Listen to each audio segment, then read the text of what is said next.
Surviving the Applewhites, Chapter 22. While the others were having breakfast at the main house, Jake, desperate for some time away from Destiny, was in the kitchen at Wisteria Cottage eating dried Cheerios and drinking a cup of Archie's morning coffee. Every so often he threw a Cheerio at Winston, who snapped it out of the air and swallowed it. Jake had just drifted into a reverie about Jeannie Ing, who had taken Cordelia's place as the most beautiful girl he had ever seen, when he heard the yodeling refrain of the lonely goat herd. La dee dee dee, la da da da da da.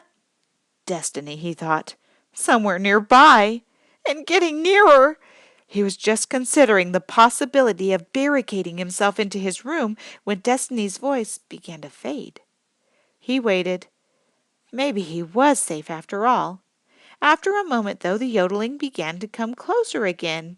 Closer, closer, as Jake pushed his chair back from the table, ready to bolt and run.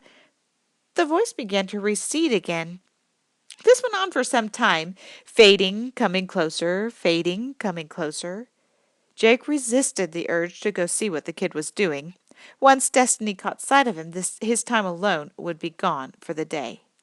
Suddenly, Destiny quit singing. There was a loud yelp, "Ah!" followed shortly by pounding footsteps up the steps and across the front porch.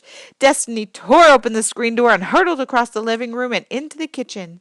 Moments later, a hoofbeat sounded on the porch, and Wolfie smashed into and then through the screen. Jake looked up in time to see the goat, that crazed look in his yellow eyes, pieces of screen dangling from his horns, collide with the couch. Winston had begun to bark, and his barking apparently infuriated the goat. When the couch didn't move out of his way, Wolfie butted it again, and then went totally berserk, knocking over a lamp and an end table, upending the hippopotamus coffee table, crashing into the bookcases and scattering books and candles in every direction. Jake hurried Destiny into his room, closed the door, and then went after the goat. He managed to grab one horn, but the goat twisted away and charged at him. Jake leaped out of the way. He snatched the tablecloth off the kitchen table, ignoring the crash of his cereal bowl and coffee mug hitting the floor, and flung the cloth over the goat's head. Blinded, Wolfie knocked over a chair, then bounced off the kitchen table. Jake grabbed the ends of the cloth and held on. When he had wrestled Wolfie out the door and down off the porch, he managed to get the cloth tied around the goat's neck like a leash. Then, partly dragging and partly shoving, with the still barking Winston following at a safe distance, he got the goat back to the pen and in through the gate. A few moments later, Destiny showed up, Hazel walking docilely at his side. Hazel came into the pen after Wolfie. "Stay outside the fence," Jake warned Destiny. Gingerly he untied the cloth and managed to get out of the pen and close the gate just as Wolfie's horns crashed resoundingly into it. "I was herding the ghosties," Destiny said, "just like in the song." "It looked more like Wolfie hurting you," Jake told him. "Wolfie does not like to be herded."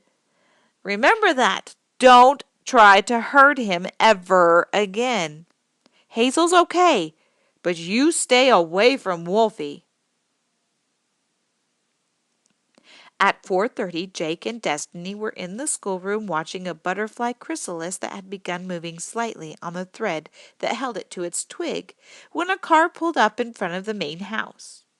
Through the schoolroom window, Jake saw Mrs. Montrose and her daughter get out. As always, Mrs. Montrose's hair was elegantly coiffed.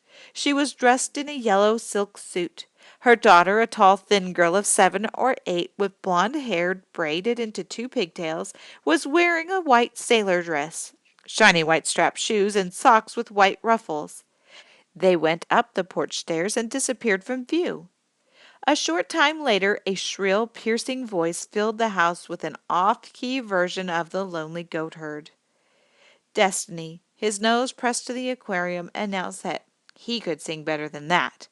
He was right, Jake realized. He and Destiny had been singing together a whole lot lately, and the practice had made a difference. On the other hand, Destiny had never sounded as bad as Priscilla Montrose. The chrysalis had cracked open, and something that looked nothing at all like a butterfly was pushing its way out. Doesn't look like much, does it? Jake asked. Destiny shook his head. Edie came in to ask Jake to help set the table for dinner. Look, Edie, that yucky thing was in the chrysalis. What happened to the butterfly?